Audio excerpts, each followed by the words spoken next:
The restaurant was the kind of establishment where reservations were made months in advance, and discretion was valued as much as the Michelin stars. Soft lighting, hushed conversations, the quiet clink of crystal and silver. Victoria Hayes moved between tables with practiced grace, carrying herself with the dignity that 3 years of high-end service had taught her. At 28, she was one of the restaurant's most requested servers, professional, unflappable, able to handle even the most demanding clients with poise.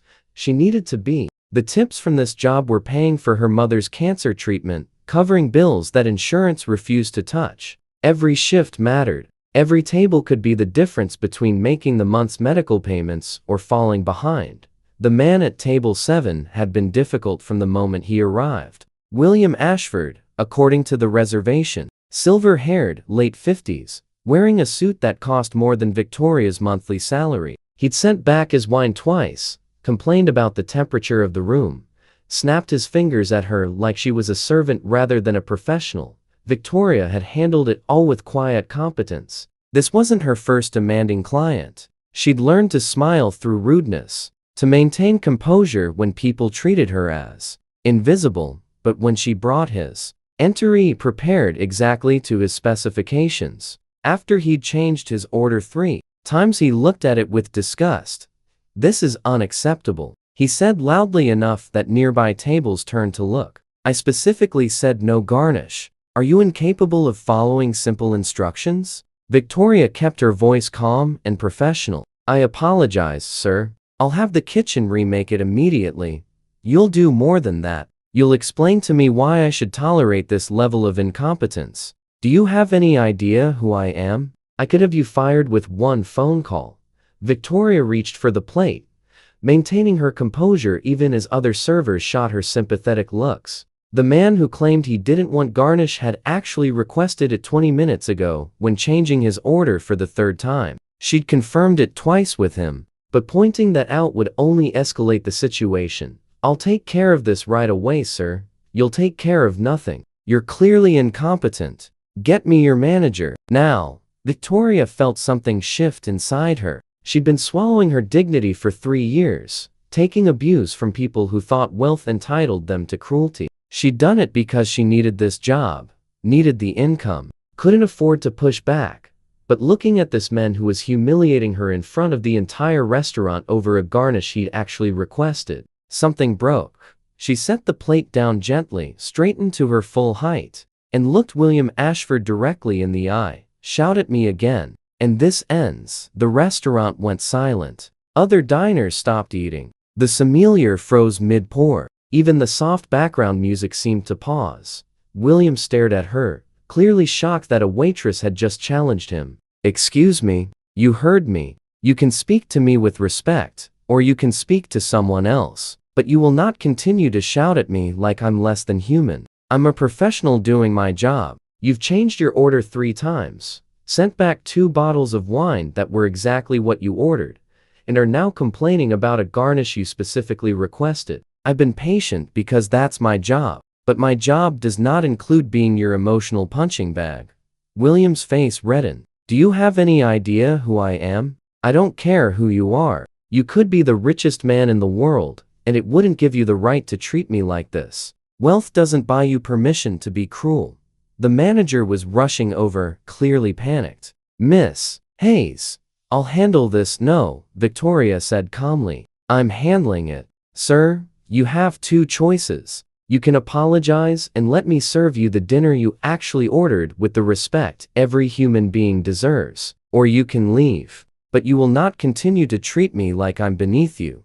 The entire restaurant held its breath. William Ashford sat frozen, clearly unaccustomed to anyone challenging him. The manager looked like he might faint. Then William did something no one expected. He laughed, not mockingly, but with genuine surprise and what sounded like respect. "You're absolutely right," he said quietly. "I've been a complete ass. I'm sorry. Truly, I've had a terrible day, and I took it out on you, which is inexcusable, regardless of what I'm going through." Victoria studied his face, looking for sarcasm or manipulation. She found only genuine contrition. "Apology accepted." Would you like me to bring your entry as you actually ordered it, with garnish? Yes, please. And could you bring me the bill? I think I should probably leave before I embarrass myself further. You can stay. Fresh start? William nodded, and Victoria went to retrieve his properly prepared meal. The restaurant slowly resumed its normal rhythm, though she felt every eye following her. When she brought William's corrected entry, he thanked her with genuine warmth. When she refilled his wine, he asked about her background. She learned he was CEO of Ashford Industries, a manufacturing empire worth billions. I'm impressed by what you did, William said as she cleared his dessert plate. Most people would have just taken the abuse. You stood up for yourself, even though it could have cost you your job. That takes courage. It wasn't courage. It was exhaustion. I'm tired of being treated like I'm invisible or disposable because I serve food for a living. Still, you handled it with more grace than I deserved. He paused. Can I ask why you're working here? I don't mean that as an insult. You clearly have more to offer than carrying plates, as essential as that work is. Victoria considered deflecting, then decided honesty had worked so far. Medical bills. My mother has cancer. Insurance doesn't cover everything. I work 3 jobs to make up the difference.